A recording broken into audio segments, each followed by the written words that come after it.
देवरानी नहीं तो कुछ नहीं परिवार का बदलाव कहानी एक छोटे से गांव की है जहां हर घर में रिश्तों की एक खास अहमियत होती है। इस गांव में एक परिवार है जिसमें एक पति पत्नी, उनका बेटा और बहू रहते हैं। यह परिवार दिखने में खुशहाल था, लेकिन भीतर से कुछ परेशानियां थीं। परिवार के बीच की सबसे बड़ी समस्या थी देवरानी, यानी पति की भाई की पत्नी की स्थिति।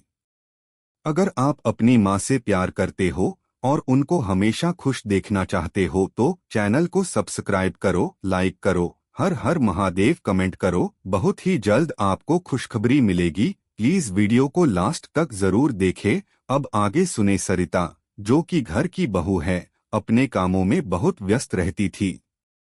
वह बहुत ही समझदार और शांत स्वभाव की लड़की थी, लेकिन उसकी शादी के बाद से उसकी देवरानी शालिनी के साथ उसकी रिलेशनशिप में गहरे तनाव थे।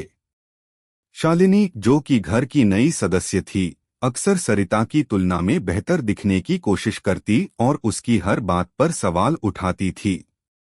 रिश्तों में खटास। शालिनी का स्वभाव कुछ ज्यादा ही स्वतंत्र था। उसे घर के कामों में कम ही रुचि थी, लेकिन जब भी कोई पार्टी या कार्यक्रम होता, वह खुद को सर्वश्रेष्ठ दिखाने की कोशिश करती। शालिनी की यह आदत सरिता को परेशान करती थी, लेकिन वह खुद को शांत रखती थी। उसे लगता था कि अगर उसने सीधे तौर पर शालिनी से कुछ कहा तो घर की शांति भंग हो जाएगी। लेकिन एक दिन वह सीमा पार हो गई और दोनों के बीच एक बड़ी बहस हो गई। तुम्हें कभी समझ में नहीं आएगा कि घर के काम कितने जरूरी होते हैं, सरिता ने चुपचाप कहा, लेकिन उसका चेहरा गुस्से से लाल था। तुम बस अपने कामों में ही उलझी रहती हो। मुझे तो लगता है तुम सिर्फ मेरी टेंशन बढ़ाती हो और तुम यह समझ नहीं पाती कि एक व्यक्ति के लिए सब कुछ संभालना कितना कठिन होता है, शालिनी ने जवाब दिया। यह विवाद दिन ब दिन बढ़ने लगा। दोनों के बीच यह मानसिक तनाव गहराता गया और सरिता खुद को बहुत अकेला महसूस करने लगी। घर की बड़ी बड़ी जिम्मेदारियों के साथ वह और अधिक दबाव में आ गई थी, लेकिन वह कभी भी परिवार के सामने अपनी परेशानी नहीं रख सकती थी। जीवन के उतार चढ़ाव। सरिता के जीवन में बहुत सारी मुश्किलें आ रही थीं, लेकिन उसे यह डर भी था कि अगर उसने अपनी देवरानी के खिलाफ कुछ किया तो उसे परिवार की आलोचना का सामना करना पड़ेगा। वह यह नहीं चाहती थी कि उनके घर की शांति और सौहार्द की भावना टूटे। एक दिन अचानक सरिता के जीवन में एक बड़ा मोड़ आता है। उसकी सास, जो हमेशा सब कुछ नियंत्रित करती थीं, बीमार पड़ जाती हैं और घर का काम सरिता पर ही आ जाता है। अब उसे शालिनी के साथ मिलकर यह सारे काम करने होते हैं। लेकिन शालिनी, जो हमेशा खुद को खुश रखने में यकीन करती थी, अब भी उतनी ही लापरवाह दिख रही थी। सरिता की स्थिति और भी कठिन हो जाती है। अब उसके पास अपनी व्यक्तिगत इच्छाओं और परिवार की जिम्मेदारियों के बीच संतुलन बनाने की चुनौती थी। समझ का समय। एक दिन घर के सारे लोग एक साथ बैठकर बात कर रहे थे और अचानक सास ने सरिता से कहा, तुमने हमेशा हमारी चिंता की है, बेटा। तुम्हारा धैर्य और समर्पण परिवार के लिए बहुत महत्वपूर्ण है।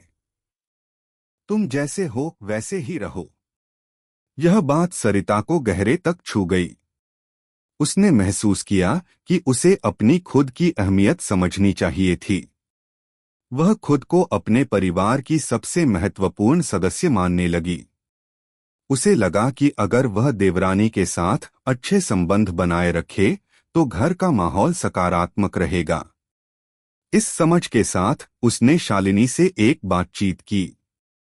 तुमसे कहने का मतलब यह नहीं था कि मैं तुम्हें कम समझूं।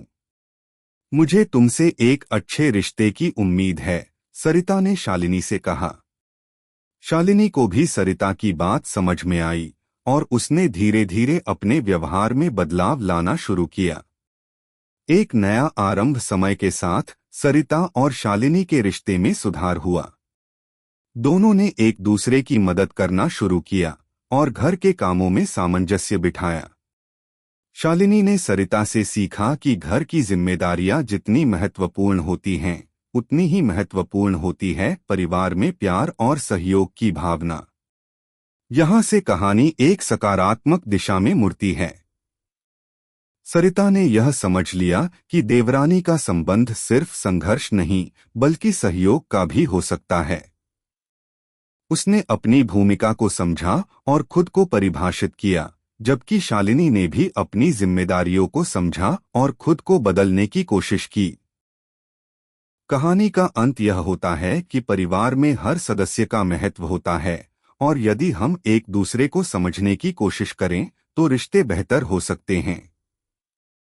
कैसी लगी आपको कहानी? प्लीज कमेंट करो, लाइक करो, सब्सक्राइब करो। धन्यवाद।